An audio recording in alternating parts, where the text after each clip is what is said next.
ডোরিমনের এই পর্বটা যেন শেষ হয়েও শেষ হয় না, কারণ গল্পের শেষে চোর ধরা পড়ার পরেও একদম শেষ দৃশ্যে এমন কিছু দেখানো হয় যা দেখে ডোরিমনের ভক্তরা আজও অবাক হয়ে ভাবতে বাধ্য হয়, এটা আমরা কি দেখলাম। কিন্তু কি দেখানো হয়েছিল সেই পর্বে? চোর ধরা পড়ার পর জানালার পেছনে দাঁড়িয়ে থাকা সেই অদ্ভুত লোকটাই বা কে ছিল? আমার এক সাবস্ক্রাইবার এই বিষয় নিয়ে কমেন্ট করেছিলেন, তাই আজ রহস্যের আসল উত্তর খোঁজা যাক। তবে তার আগে পর্বটার সংক্ষিপ্ত গল্পটা জেনে নেওয়া যাক। পর্বটির আসল নাম কারেজ হন্টেড ফোল্ট ফ্যান, যা অনেকে হন্টেড ভিলা নামে চেনে। গল্পের শুরুতে জিয়ান আর সুনিও নোবিতাকে ভয় দেখানোর জন্য রাত 7টায় শহরের বাইরে একটা ভুতুরে বাড়িতে একা যাওয়ার চ্যালেঞ্জ করে। নোবিতা ভয়ে কাঁপতে কাঁপতে ডোরিমনের কাছে আসে এবং কারেজ হন্টেড ফোল্ট ফ্যান নামের একটা বিশেষ গ্যাজেট চেয়ে নেয়। এই পাখা দিয়ে হাওয়া দিলে যে কোনো মানুষের সাহস 100 গুণ বেড়ে যায়। রাত 7টায় নোবিতা সেই ভুতুরে বাড়িতে পৌঁছায়। অন্যদিকে জিয়ান আর সোনিও গোপনে তার পিছু নেয়, তাকে ভয় দেখাবে বলে। কিন্তু ভয় দেখানোর এক পর্যায়ে ঘটে অঘটন। নোবিতার হাতের পাখাটা ছিঁড়ে যায়, আর উল্টো প্রতিক্রিয়া হিসেবে চরম ভয় এসে চেপে বসে নোবিতা, জিয়ান আর সুনিওর ওপর। ঠিক তখনই সেই বাড়িতে সত্যি সত্যি এক ভীতিজনক ভূত এসে হাজির হয়। পরিস্থিতি সামলাতে সেখানে হাজির হয় ডোরিমন আর সিজুকা। সিজুকা খেয়াল করে যে তেড়ে আসা সেই ভূতের স্পষ্ট পা রয়েছে। সিজুকার মতে ভূতেদের তো কোনো পা থাকে না। ডোরিমন সাহস করে লোকটাকে ধরে ফেলে, আর জানা যায় সে কোনো ভূত নয়, বরং পুলিশের চোখ ফাঁকি দিয়ে লুকিয়ে থাকা এক চোর। পুলিশ চোরটিকে ধরে নিয়ে যায়, কিন্তু আসল চমক তো অপেক্ষা করছে এরপরেই।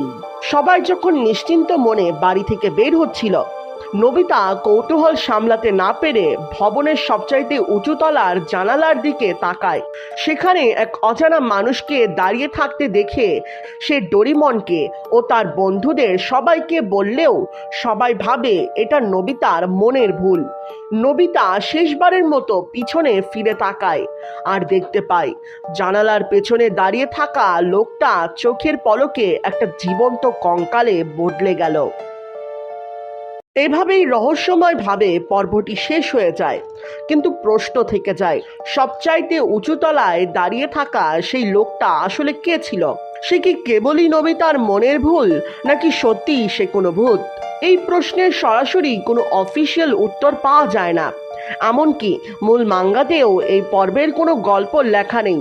এটি সম্পূর্ণ একটি অ্যানিমে অরিজিনাল পর্ব, তাই কোনো নির্দিষ্ট ব্যাখ্যা না থাকায় সংগৃহীত তথ্য ও যুক্তির ওপর ভিত্তি করে একটা মজবুত থিওরি দেওয়া যেতে পারে। তবে বলে রাখা ভালো, এটি কেবল একটা অনুমান। যে চোরটি ধরা পড়েছিল সে তো কিছুদিন আগে থেকে পুলিশ থেকে বাঁচতে সেখানে লুকিয়েছিল, কিন্তু সেই চোর আসার আগে থেকেই তো পুরো এলাকায় বাড়িটা পরিত্যক্ত আর ভুতুরে হিসেবে পরিচিতি ছিল। তাহলে বাড়িটা ভুতুরে হলো কিভাবে? আমার মনে হয় উঁচু তলায় দেখা যাওয়া সেই লোকটা ছিল ওই বাড়ির আসল মালিকের ভূত। তিনি মারা যাওয়ার পরেও নিজের বাড়ি ছাড়তে পারেননি, আর চোর ধরা পড়ার পর ডোরিমন যখন নিশ্চিন্ত মনে বাড়ি যাচ্ছিল, ঠিক তখনই সেই ভূত জানান দিয়েছিল তার নিজের অলৌকিক উপস্থিতি।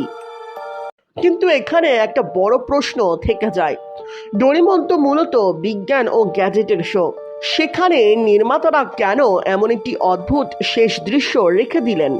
উঁচুতলায় জানালার সেই কঙ্কালটা কি নোবিতার চোখের ভুল ছিল, নাকি মেনশনের আসল মালিক আজও সেই বাড়ি ছেড়ে যায়নি? তোমার কোনটি মনে হয় নিচে কমেন্টে লিখে জানাও। আর ডোরিমনের এপিসোডগুলো কি আসলেই এতটা সাধারণ, নাকি এর পিছনে লুকিয়ে আছে আরও বড় কোনো গোপন সত্য? স্ক্রিনে আসা ভিডিওটিতে ক্লিক করে জেনে নাও ডোরিমনের আরেকটি অদ্ভুত পর্বের আসল রহস্য।